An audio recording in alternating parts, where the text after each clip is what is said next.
Yo, what is up gamers, it's Sebastian coming to a brand new video now. Today we're going to be doing another meta analysis, another meta report, another meta whatever you want to call it. I don't care, I'm going to call it meta analysis or meta report, I don't know, there's several different names, but anyways, let's get into it. It's the May 2022 format, looking at events that happened on the weekend of May 28th, May 29th, so let's remind ourselves what were those events. First we have YCS Hartford, Belgium Nationals, Finland Nationals, Portugal Nationals, Chile Nationals, Mexico Nationals, Peru Nationals, Guatemala Nationals, Panama Nationals, Venezuela Nationals, Melbourne State Championship, oh not a national, got you there, Sydney State Championship, Brisbane State Championship and Johannesburg State Championships. Those are for the tier, I think it's tier 2 events, whatever they're called. Now onto the regionals. We have firstly Graz in Belgium, Paris in France, Jena in Germany, Athens in Greece, Galway in Ireland, Liverpool in the UK, Western-super-Mare in the UK, Alaska in the US, North Dakota in the US, Texas in the US, Wisconsin in the US, Saskatchewan in Canada, and Montreal in Canada. Now that was on Saturday the 28th. Now let's look at regionals on the 29th. We have Trieste in Italy, I mispronounced that, I'm sorry. Cosenza in Italy, Rimini in Italy, Glasgow in Scotland, London in the UK, Florida in the US, and Winnipeg in Canada. Which I'm not gonna lie, I thought that was a US state, but apparently not. You know, UK education, KEKW. But anyways, let's get into the pie chart. This is looking at every single event that happened. That weekend, so regionals, nationals, and state championships and YCSs. We're not looking at like locals, case tournaments, don't care, didn't ask. So here we have most represented deck, Swordsoul. 29 tops with Swordsoul. Then we go to branded Despia, 24. Then Salamangreat, and that's a very big divide. Look at that, note that very huge divide. It's very clear to see what the two best decks of the format are, being Swordsoul and branded Despia. And then everything else is like the other decks. But out of the other decks, we see Salamangreat is taking a considerable lead. Much bigger lead than it had last week over the rest of the decks. We then have like Flu, Sky Striker, branded Outlets, Agnista. And we actually also are seeing some Punk decks. I mean, all in all, the Punk decks total up to like 7. 9, maybe something like that. No, 7, sorry. Or 9. I don't know. There's like a few. I can't do maths, I'm sorry. Again, UK education. But anyway, so Punk decks kind of on the rise. The only issue with the Punk decks is like trying to find an end board that's optimal is incredibly hard to do. But I'm pretty sure once that deck is solved, we'll see it probably outplacing Salamangreat. But at the moment, Salamangreat is the best deck to play if you are not looking for a deck that everyone is preparing counters to, like Swordsoul and Despia. Now, if you look at specifically YCS Hartford, we see Swordsoul once again taking a considerable lead over Despia. That's because everyone's prepared their main deck so hard for Despia. They even though Despia is still a good deck getting tops, despite all the like main deck dimensional barriers and stuff. We see that it does take a toll, and we do see more Swordsoul representation. So going forward after Hartford, we will probably be seeing a lot more anti-Swordsoul hate in the main deck. I'm noticing more people like brave enough to play Nib, because Rice Nibiru isn't that good into Despia. It can very easily punish Swordsoul players, especially in the current scenario where people aren't really respecting the Nib. So that's something to look out for. Which we might see more Despia Rise up, or considering how Mystic Mind Canada screwed everyone at the YCS, another possibility could be that we see other decks just taking more of that slot away from branded Despia and Swordsoul. Then we see like Flu, Sky Strike, we see Punk, a lot of Punk decks. This is 7 Punk decks at the YCS. We have like Drytron, Outledge, stuff like that, the standard really. But let's look at Nationals now. Once again, Swordsoul, Despia, but it's a lot closer than that. It's a lot closer. I think 4 of the Nats were won by Despia, 5 was won by Swordsoul, if I remember right. I don't know the exact details, but the spreadsheet will be in the description below, so check the description. You'll be able to see everything I got first, what got second, what got top 4, what got top 8, stuff like that. As well as every single deck profile. If there's like a deck, like let's say you want to look at the Evil Twin deck, top 4 Belgian nationals, well, there you go. Actually, I think I got second place, whatever. Check the spreadsheet, basically. And once you're in the description, you can also subscribe to my channel, because it's right there. You might as well. And leave a like. I mean, it's just convenient, right? But anyways, as you can see here, Swordsoul Despia, once again, just way further in the lead than all the other decks. But Salamangreat, best deck, Salamangreat's gonna take over. I'm expecting a sweep. Now let's look at regionals. Once again, the same thing. It's really reflected. Like, as you can see, it's really reflected overall. Just how much better. Like, the only time where other decks have sort of come close was the YCS, but at Nats and regional levels, there's Despia, Swordsoul, you take them, you win. Boom. That's that easy. But like, something else I want to look at as well is Floowandereeze starting to really fall down. That's because Flu sucks. Like, that's it. Salamangreat rising up. Probably more and more people playing Salamangreat, because Salamangreat literally doesn't lose to anything. Like, you have everyone playing anti-spell, don't care. Deep Barrier, didn't ask. No one's really main decking the B.U. at the moment, so Salamangreat can really take advantage of that. And on top of that, Salamangreat has like in-engine ways to get to stuff like Baguska, which also does like FTKs everything. Like, try playing Swordsoul into Baguska. Do not ask me if the Fudo effect is okay. But now let's look at some decks. Firstly, we will take a look at Swordsoul. And this is Andrew Dodek's top 4 deck from YCS Hartford. You can see here, comparing it to last week, basically the same deck. Not really much has gone on. There's some notes like Berserker's nice, because as people playing Token Collector, you can Berserker the Token Collector. We've seen Dark Willow No More. I don't remember if that was really being played last week, but Dark Willow No More is a way to counter the P.U.N.K deck, so there's quite a few more people playing that now in the side deck. Basically, all these P.U.N.K decks do, oh my god, Scythe, or oh my god, Calamities, but it has to be done in the main phase, because Hauka Fibrat says it has to be done in the main phase. So you can just go main phase, boom, shotgun Dark Willow, bada bing, bada boom, you just win the game from there. So, a lot more people playing Dark Willow for the P.U.N.K decks, but that's really all to say. So basically still the same deck. Let's go on to now Despia. As you can see here, Jordan Gallagher's top 16 deck from YCS Hartford. A few differences from last week. Like last week, we saw people playing 3 banning in red, but this time Jordan's playing 2 with 1 banishment. Banishment is a Despia trap that says special summon a Despia monster or a fusion monster, something like that, from your grave, and then you can fusion summon banishment materials from either player's field to make a fusion. So it's basically like trap super poly, kind of. It's a branded name, so you can search it. That's how you'd search branded in red. And people started playing it because it's really good in a mirror match, and it's also just very strong into any decks with lights and darks, because it is basically just super poly that's searchable.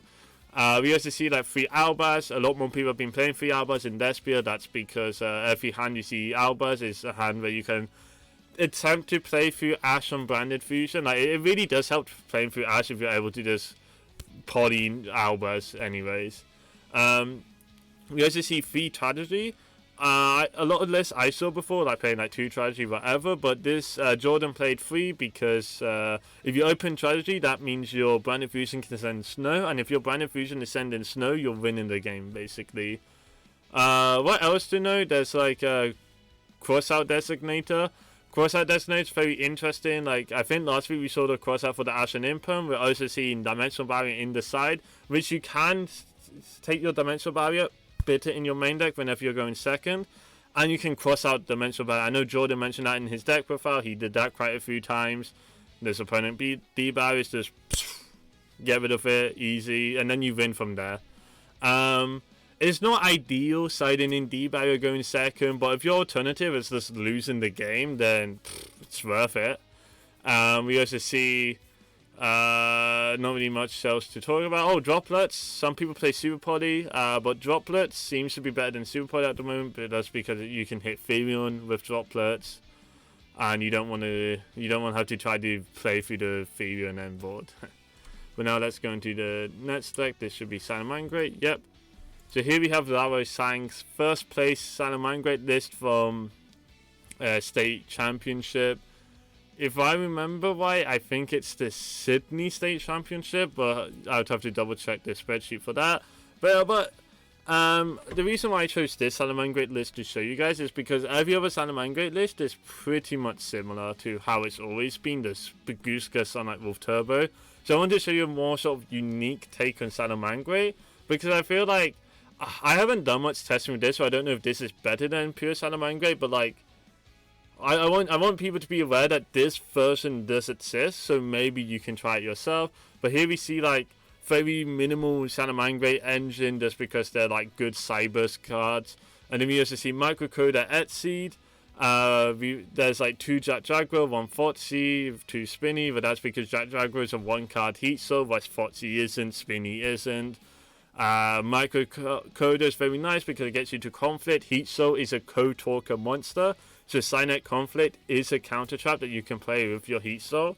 And so this deck sort of aims to get to Heat Soul and Baguska this as often as possible, because Baguska just draws you a bunch of cards. You get to draw like 1 of 12 hand traps, 3, 6, 9, yeah, 1 of 12 hand traps. Impulm doesn't count, because unless you, if you drew Impulm in your own turn, then it does count, I guess.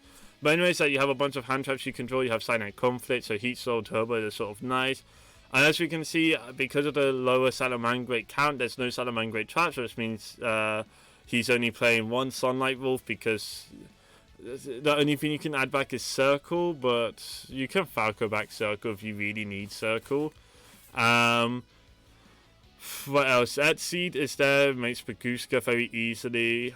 This deck has a lot of like non-engine space regardless. Like, I don't know if you would cut Exceed simply because there's nothing to cut it for, right? So I think Exceed's fine here. And this side deck we do see a Change of Heart because that card's broken. I want that card to be banned again. But yeah, that's very simple. Salamangreat with Microcoder. It's not really Salamangreat, it's more Cyber's good stuff, but just thought I'd show you guys that. Next up we have Sky Striker. This is Pojang's first place YCS Hartford list. Yeah, it's basically he's recognized that Mystic Mine is a very good card right now. Which a lot of people have recognized Mystic Mine is a very good card, but no one ever like realized, oh, like everyone's saying Mystic Mine is so good right now, but no one actually was like, I'm gonna play Mystic Mine until we have this list right here, Pojang with Demise of the Land, you have Metaverse, you have Terraforming, you have Mystic Mine. There's so many different ways to get to Mystic Mine because you can really punish Despia, you can punish Swordsoul. The only in-engine outs for Swordsoul is like Blackout or Heavenly Circle, tributing your monster. Despia has no in-engine out, so where people aren't really playing Cosmics, aren't really playing Dusto in the main deck, you can easily punish them. I feel like a deck like this won't really see much success in the future. It's like a sort of one and done sort of deck, because now everyone's preparing for Mystic Mine in the main deck. You can't really get away like that. But whilst everyone wasn't really prepared to be Mystic Mine, this deck was a very strong medical, and as you can see, it made it all the way to first place. Now we have Floowandereeze, and this is Jukray's top 4 Johannesburg State Championship. Floowandereeze deck profile. Here we see a few unusual ratios, like 2 Eaglin. His logic was that he wanted to avoid seeing hands where his only Floowandereeze name was Eaglin, so if he plays 2, he can like make it so he's more often to see Eaglin plus another name. Sounds like Cope, I don't know. He's also only playing 2 map, but that's because he has so many different ways to get into map, like the new Crypto spell gets map, Duality, Prosperity, they all get to map. So it doesn't really need to play max out on maps, so I think that's fine, just like maximize on engine. We see Unexplored Ring. This is very important to note because Floowandereeze does actually have an in-engine out to Mystic Mine. There is still losing to Necroworld, Banshee, get to Zombie World like every single game, but at least you're not getting Mystic Mined. And then in the side deck we see Sphere Mode. That's not really standard.